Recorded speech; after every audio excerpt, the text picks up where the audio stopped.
Kapag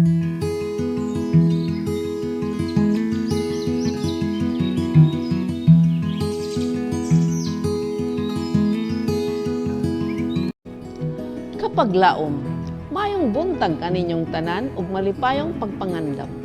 Ang atong milisgutan karong Mayo 24, giuluhan og hinumduman mo ang adlaw igpagpahulay.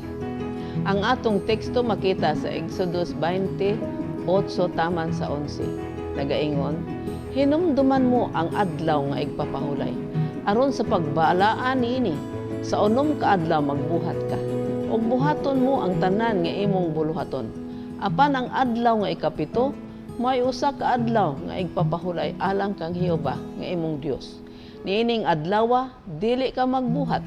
Ikaw bisan ang imong mga anak nga lalaki, bisan ang imong mga anak nga babayi, bisan ang imong sulugoon nga lalaki, bisan ang imong sulugoon nga babayi, bisan ang imong kahayupan, bisan ang imong dumuluong nga naa sa sulod sa imong mga pultahan. Kay sa unom ka adlaw gibuhat ni Jehova ang langit ug ang yuta, ang dagat ug ang tanan nga anaa niini. Og mipahulay sa ikapito ka adlaw. Busa gipanalanginan ni Jehova ang adlaw nga igpapahulay ug gibalaan niya kini.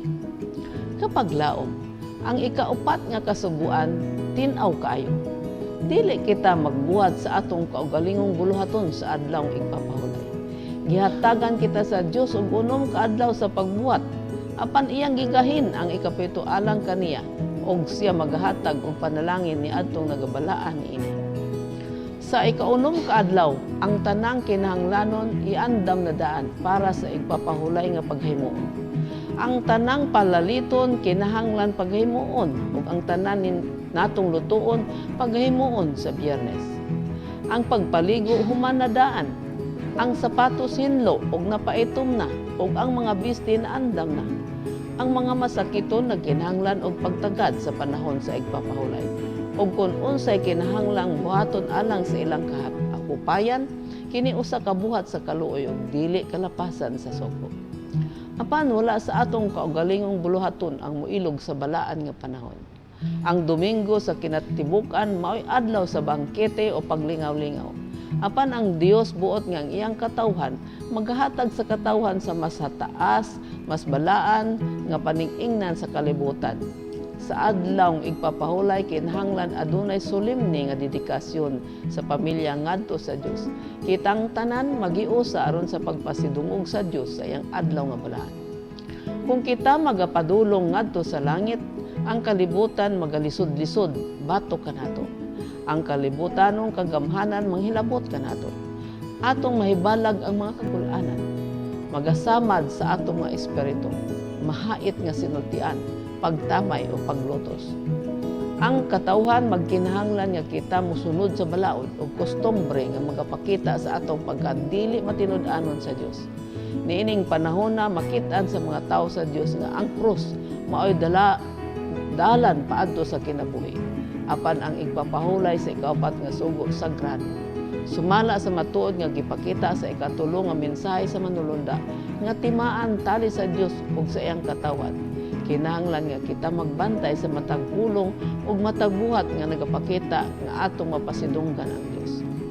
Ang pinakakusog nga pwersa sa sulog paubos magaanod sa atong mga tiil gawas kung kita naiusa kang Kristo sama sa kinason nga nagakapyot pag-ayo sa mga bato. Kapaglaw, sa napulo ka balaod sa Dios, ang ikaupat lamang ang adunay pasidaan nga hinumduman nato ang adlaw nga igpapahulay. Kini maoy pinakaimportante alang sa Dios kay kining adlaw iyang nahuman ang iyang paglalang sa yuta ug sa langit. Busa iya kining gibalaan, gipanalanginan o gipahulayan. Busa nining adlaw dili nato buhaton ang atong mga kaugalingong gingbuhaton, kundi igahin kining adlaw alang sa pagpasidungog sa Dios sa iyang adlaw nga balaan. Ang pagbuhat sa kaayuhan sa uban sama sa pag-atiman sa masakiton aron sila mapahumpay sa ilang pag-antos, dili kini paglapas sa adlaw nga balaan. Apan ang mga buluhaton alang sa atong kaugalingon, atong likayan ug balaanon ang adlaw nga iyang gipahulayan. Mag-ampo kita. Diyos ug mahigugmaon namong Aman sa langit, salamat nga imong gigahin ang adlaw nga ipapulay aron kami makapahulay sa tanan namong gimbuhaton. Tabangi kami nga amo kining balaanon sama sa imong pagpanalangin ug pagbalaan niini. Tabangi kami nga among tumanon ang nunungon ang imong kasugan aron nga kami maandam niya ng dapit nga imong giandam alang kanamo sa ngalan ni Hesus. Amen.